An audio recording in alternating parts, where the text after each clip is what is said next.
जब भी कभी हमारी आपकी मुलाकात होती है तो मैं घूम घुमाकर कहीं ना कहीं अध्यात्म पर आ ही जाता हूं, क्योंकि इस देश की जो महानता की श्रृंखला है उसमें शायद ही कोई ऐसा आदमी रहा हो जो अध्यात्म से ना जुड़ा रहा हो। शायद वो कोई भी रहा हो, वो चाहे सम्राट अशोक रहा हो, चंद्रगुप्त द्वितीय रहा हो, समुद्रगुप्त रहा हो, अलाउद्दीन खिलजी रहा हो, अकबर, कोई भी एक बहुसंख्यक महान वर्ग जो भारत का है, बहुसंख्यक महान वर्ग, अपवाद हो सकते हैं, मैं उसको डिनाई नहीं करता, लेकिन बहुसंख्यक जो महान वर्ग है उसमें से एक सुभाष चंद्र बोस जी भी है। अध्यात्म परंपरा से लगाओ, ज्ञान परंपरा से लगाओ, ध्यान परंपरा से लगाओ। और एक बड़ी जबरदस्त बात कही नेताजी ने। उन्होंने कहा हमने टेंस को 3 पार्ट में किया, पास्ट, प्रेजेंट और फ्यूचर। बड़ी प्यारी बात। ग्रामर से अध्यात्म को जोड़ दिया। इंग्लिश ग्रामर, पास्ट, आप यहां से सिर्फ सीख सकते हो, उस पर सोच नहीं सकते, सिर्फ सीख सकते हो, सिर्फ उसको बदल नहीं सकते, उस पर रो नहीं सकते। और अगर उसे निरंतर याद करते हो तो तुम्हारा प्रेजेंट, क्या वर्ड है प्रेजेंट, प्रेजेंट का एक मतलब गिफ्ट भी होता है। कितना मैंने उसे प्रेजेंट दिया, तुम बर्थडे में मुझे क्या प्रेजेंट दोगे, प्रेजेंट का मतलब गिफ्ट। सुभाष चंद्र बोस का कहना है कि जिसने प्रेजेंट में जीना सीख लिया उसका फ्यूचर महान हो गया। यहां तुम कुछ कर नहीं सकते, यहां कर सकते हो, यहां तुम कुछ कर नहीं सकते, यहां कर सकते हो फ्यूचर में। लेकिन ये फ्यूचर की जो धारा है वो प्रेजेंट से जुड़ी हुई है।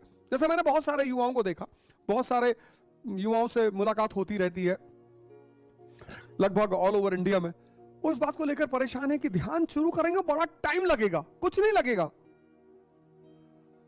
कहते हैं योग शुरू करें, 27 साल उम्र हो गई, तो कौन सी उम्र हो गई, तो कौन सी उम्र हो गई, 30 साल उम्र हो गई, तो परिवर्तन की कोई उम्र नहीं होती। लाइफ का एक एक पल मन के सहारे चलता है, और अगर वही कमजोर हो गया तो बोलते प्रेजेंट। ध्यान भी तो यही है, प्रेजेंट में रहना। सुभाष चंद्र बोस का कहना था कि जिस भी युवा ने अपने प्रेजेंट को देख लिया, learning is a slow process. चाहे साइकिल सीखना हो, ध्यान सीखना हो, कार ड्राइविंग सीखना हो, पढ़ना सीखना हो, कुछ भी अगर सीखना है तो प्रोसेस स्लो होगी। जब वो प्रोसेस स्लो होगी तो तुम्हें लगेगा बहुत टाइम जा रहा है। नहीं, कुछ नहीं जा रहा है, क्योंकि एक बार जब तुम सीख गए तो इतनी स्पीड पकड़ोगे। तुम अगर याद करो, जब तुमने कार चलाना सीखा, 20 की स्पीड, 25 की स्पीड, 30 की स्पीड, 40 की स्पीड, और वही कार जब तुम्हें मौका मिला तो तुम 100 की स्पीड, 120 की स्पीड, 140 की speed. Learning is a slow process. ये बहुत बड़ा फॉर्मूला है। Learning is a slow process, but once you learn, एक बार तुम सीख गए तो कितनी भी गति दे दो, फिर तो तुम्हारे ऊपर। एक बार तुम्हारा मन तुम्हारे बस में है तो तुम 10 घंटे पढ़ो, 15 पढ़ो, पर अगर वो तुम्हारे बस में नहीं है तो 1 घंटा पढ़ना मुश्किल है। उस मन को बस में करने में जितना समय लगेगा बस वही समय है। Learning is a slow process, but once you learn, सीखना एक धीमी प्रक्रिया है, लेकिन सीखने के बाद गति दी जा सकती है, और सीखने की कोई उम्र नहीं होती।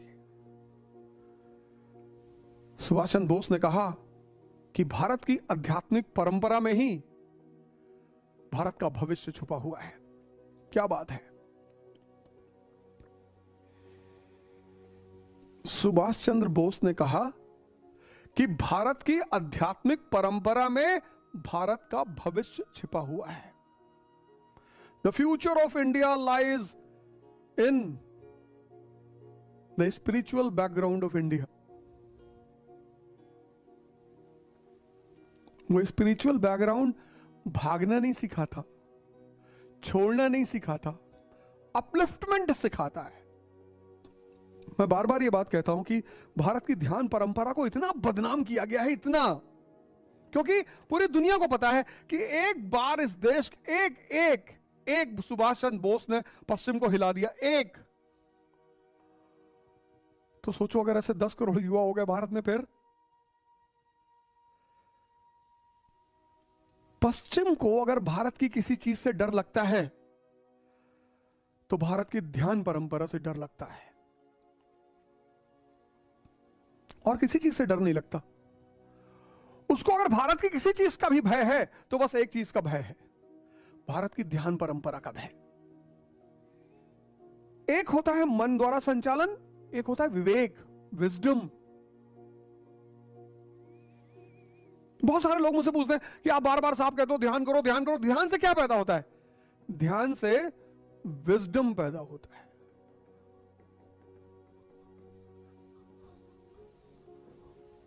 और ये दुनिया के किसी स्कूल में नहीं सिखाया जाता, किसी कॉलेज में नहीं सिखाया जाता, किसी यूनिवर्सिटी में नहीं सिखाया जाता। और जितने लोग महान बने इसमें उसकी बड़ी भूमिका रही। विजडम अगर किसी स्कूल, कॉलेज और यूनिवर्सिटी में दिया जाता तो फिर वही बात, अमीर हमेशा अमीर ही रहते, राजा हमेशा राजा ही रहता। ये जो विजडम है ना, विजडम, ये ध्यान का परिणाम है।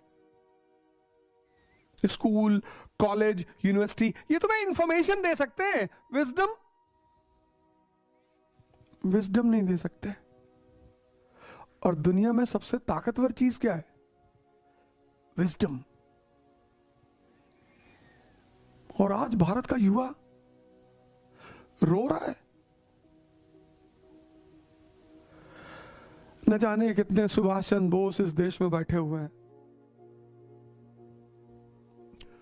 उनको जरूरत किसकी है? शारीरिक और मानसिक ताकत की, जिससे उनके अंदर पराक्रम पैदा हो सके,